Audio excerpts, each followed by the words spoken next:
Башким Бакију е кандидат на Влен за градоначелник на Скопје. Од 2001 до 2005 го посетува Универзитетот Кирил и Методи во Скопје, направен факултет политички науки и е дипломиран политолог. Од 2008 до денес е координатор на Универзитетот во Трено, Италија, мастер студент на Европски мастер во компаративен локален развој. Зборува албански, македонски, англиски, српско-хрватски, италијански, поседува компјутерски вештини, менаџира проекти, има вештини да работи поединечно, но и во групи, способност да работи во мултикултурална средина.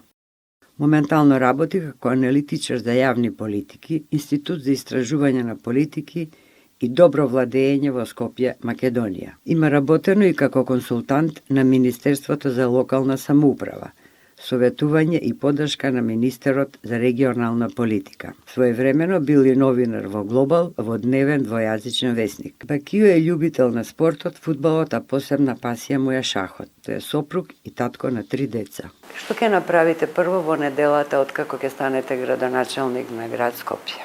Добро, прво што треба да се направи е темелно да се гледат како функционира градот. Во случајот како функционират јавните предпријатија и треба да се воспостави ред. Отчетност треба да се бара од досега реализираното и спроведеното и нормална целосна ревизија со цел да се види што е направено, зошто е градот во ваква состојба и на каков начин треба да се функционира. Треба некои решенја кои што се адхок во смисла на воспоставување на добри менаџери во јавните предпријатија, бидејќи го гледаме и урбанистичкиот и транспортниот хаос, но за жал во последно време тоа е значително хаос и во смисла на хигиената во градот. За жал градот добива лоша слика од нечистотијата и од неорганизираноста на јавното предпријатие комунална хигиена. И не е единствено нефункционално јавно предпријатие, туку се и останатите за кои што нормално треба отчетност. Што е вашето решение за сообраќајниот метеж во градот? Како што реков, покрај отчетноста треба веднаш да се интервенира во воспоставување на функционално јавно предпријатие во случајот ЈСП Скопје, да ги користиме актуелните капацитети за да се доведе градот во ред во смисла на сообраќајно организирање, да имаат граѓаните достапност на јавен превоз кој што е брз, на време и ефтин. Одредени категории кои што се во нашата програма, како што се студентите, како што се средношколците, да имат свои бенефиции, и пензионерите исто така да имат свои можности и бенефиции, на таков начин да се стаи редот и во сообраќајот. Да мотивираме граѓаните заради брзиот, ефикасниот и на време и ефтин сообраќај да го користат што повеќе и со тоа индиректно и да влијаеме и во загадувањето и во помалце користењето на автомобилите. Најактуелен проблем во моментот се Вардариште и Дрисла. Дали имате конкретни решенија за депониите во градот? Јас сум го кажал мојот став во однос на ова проблематика, па дури имаме и студија на случај кај што е добро да се спореди и да се решава. Дел од моето образование го имам магистерски, кој што се однесуваат на компаративен локален развој, се во Љубљана. И Љубљана како град, кој што е во големина можеби сличен со Скопје, е добар пример да се наоѓаат начините како тие го имат решено ова проблематика.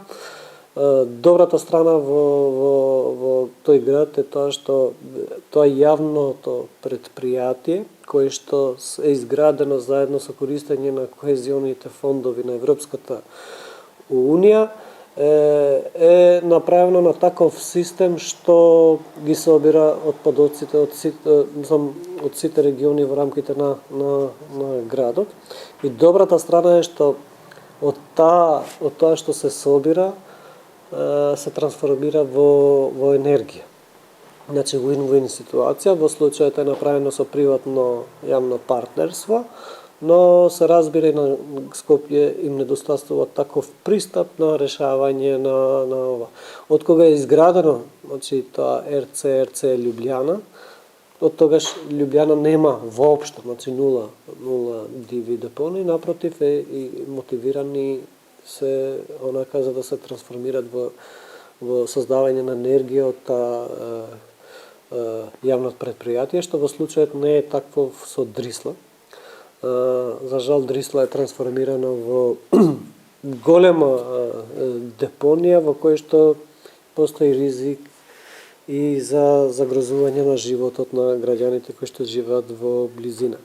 Мислам дека градот треба да направи соодветна анализа каде постојат тие депони. Не е само Вардариште, има и мали депони кои што имат за жал потенцијал да пораснат во големи депони и третманот треба да биде ист за сите и да се најде модел на функционирање сличен на Лјубљана со цел ние тоа јавно предпријатие да се трансформира и во предпријатие кој што ќе генерира профит или пак топлинска енергија која што ќе се користи исто така и за градот.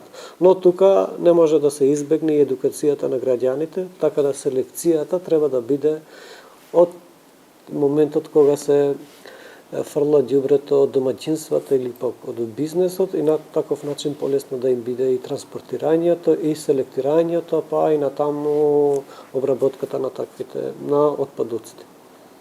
Сигурно имате план да се исчисти ѓубрето од градот и градот да остане чист за време на вашиот мандат.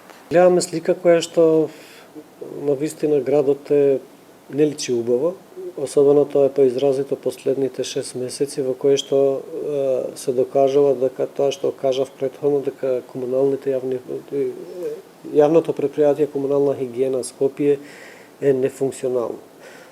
Трошоците како што ги анализирав се огромни, големи, таму има големо превработување, работна сила која што не се користи, стара механизација и планирањето и реализирањето на буџетот не биле планирани соодветно со цел да се прибави модерна механизација која што ќе биде во подготвена да го чисти градот заедно со вработените. За жал таков пристап нема и како што реков дека ќе ги користиме актуелните капацитети со едно добро менаџирање и со добар план во иднина може уште од 20 октомври ние да имаме чист и убав град. Какви како градоначелник под ваша контрола ќе бидат јавните предпријатија за кои се вели дека се вечни загубари, дека ништо не работат во функција на граѓаните, а од друга страна пак се постојано се менуваат директори, има субвенции. Дали ќе преземете конкретно нешто за да бидат конечно во функција на граѓаните за кои се и оформени?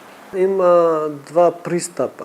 Значи треба да ги трансформираме јавните предпријатија во да бидат првично функционални. Првиот пристап е адхок, да се воспостави добро менаџерство, бидејќи тие јавни предпријатија функционираат и со и со управни одбори кои што и се избират од страна на советниците, да станат функционални, да се искористат актуелните капацитети и да се направи краткорочен и долгорочен план со цел да се доведе компаниите, јавните предпријатија да бидат функционални. Сега има различни примери во европските градови каде што овие јавни предпријатија некои се и со јавно-приватно партнерство и во однос на анализите, во однос на потребите и во однос на финансиските придобивки кои што ќе ги имаме и придобивките што би ги имале граѓаните, ќе се најде начин да се пристапи со цел да бидат задоволни и граѓаните, да се инкасира средства во буџетот, а јавните предпријатија да бидат функционални. Бездомните куќиња се сериозен проблем за градот.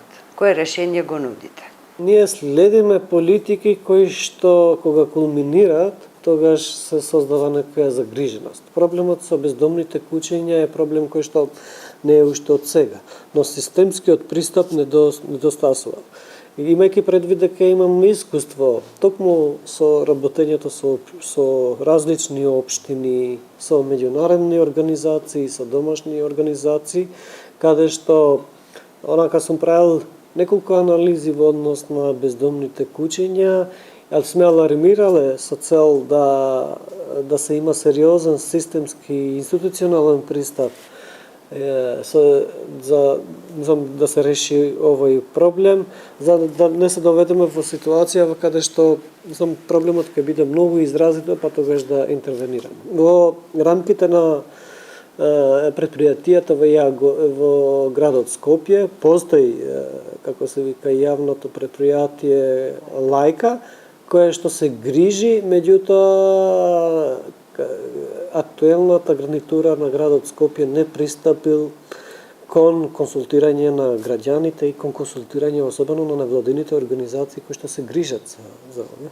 Така да е еден од најдобрите примери во кои што може да се инволвират и граѓаните, креирање на така наречени шалтери кои што ќе се грижат бездомните куќиња, аплицирање на проекти во меѓународни организации, донатори со цел да се помогне и финансиски, и инфраструктурно со одреден проект, но и трансформација на истиот во бизнис. Зошто да не? Бидејќи има например случаи во кои што дури и тие кои што задржуваат миленици, кога патуват не знаат каде да ги остават со цел да ги чуваат. На таков начин би сакал да воспоставам механизам на консултирање на организации кои што се занимаваат со ова тематика, консултирање и на граѓаните, од кога ќе би се собрале куќињата низ територијата на градот, направење, возможување на сите можности кои што би се контролирале куќињата за да се трансформират од улични во домашни и миленчиња, да се консултират и граѓаните, односно да се мотивират да се грижат за нив и на таков начин тој триаголник на консултација на граѓаните заедно со организациите кои што се занимаваат со заштита на куќата, па и градот, и во партнерство со помош на меѓународни организации кои што помагат, односно се спроведуваат проекти кон оваа проблематика, заеднички да најдеме начин како да се реши целокупниот проблем во градот и во општините на градот Скопје. Главните градови во регионот издвојуваат сериозни буџети за развивање на спортот и за младите. Дали ќе настојувате да се зголемат тие градски субвенции и да го врати на спортот на младите да бидат поактивни? Жалам што во изминатите 4 години ние не сме гледале одредена активност во која што би идентификувале сериозен пристап на градот, во кој што ги поддржал младите. Ние мора да најдеме начин како истите да ги мотивираме. Сега, било да се тоа со еднократни стипендии, било да е тоа стимулирање на студирање надвор па враќање и помагање во градот, или пак проекти кои што реално би ги поддржале, било тоа да се поврзани спортски активности или културни активности. Се разбира дека на минимално ниво бил и одвојувањето на буџетот од градот Скопје, но и активностите кои што се поврзани кон оваа тематика, што споредбено со европските градови, па дури и градовите во регионот, нивниот пристап е многу поинаков, многу посериозен и многу поинтензивен визави оваа категорија. Ние мора да најдеме начин како младите да ги измотивираме, да бидат поактивни во спорт и во други активности во градот и да ги мотивираме да живеат тука. Скопје со години е претворено во градежна зона. Постојано негде се гради, што се вели преку ноќ, изникнат како печурки згради. Дали имате некаков план во кој правец би се ширел градот, а не на место на овие зелени површини што сега ги имаме? Апсолутно, мислам дека тука системски треба да се пристапи. Не треба да се заштити животната средина, особено зеленилото, бидејќи тоа ни се, како се вика, душата на белите дробови на градот. И ние сериозно треба да се движиме и за мислам, тој простор од зеленило кој што е оставен. Токму Лјубљана е добар пример во каде што е ограничено градењето и градот е чист, добро урбанистички организиран, па дури и ограничено во однос на миграција до градот Лјубљана и мислам дека споредбата со Лјубљана е одлична за било кој аспект, вклучувајќи го и зеленилото и урбанистичкото планирање. Да, имат ограниченост во смисла на да се доселуваат во терен, дури и забранува да дадат дозвола за живење во рамките на градот, што као пристап е одличен, меѓутоа инфраструктурно ако гледаш Лјубљана е многу естетски уредено. Има и неколку влијанија. Јас со консултација за програмата има инженери кои што велат дека градбите, високоградбите влијат и во чистиот воздух, бидејќи не може да се прелее и ветерот. Така да ако се преполнува, ние ќе имаме недостаток на чист воздух. Каква ќе биде вашата кампања? Планирам мирна кампања, комуникација директна со граѓаните, представување на мојот профил, презентирање на моето искуство, кое што е исклучиво поврзано со децентрализацијата и со општините, били од работно искуство, но исто така и како академско искуство е исклучиво поврзано со децентрализацијата и со локалната самоуправа. Тоа е мојот адут, тоа е моето представување, тоа е мојата лична карта. Може ли да ни кажете нешто приватно за вас, што јавноста би требало да го знае за идниот татко на градот Скопје? Па добро, јас сум у принцип скромен човек. Имав можност или среќа да студирам надвор, добивајќи една Еразмус Мундус стипендија за локален компаративен развој. Роден сум во Скопје, детството сум го поминал во Скопје, сум студирал надвор, па сум се вратил, бидејќи сум поврзан со Скопје, тука живеат и моите деца, инаку сум татко на 3 деца, 2 ќерки и 1 син. Планираме тука да живееме и иднината на моите деца ја гледам во Скопје.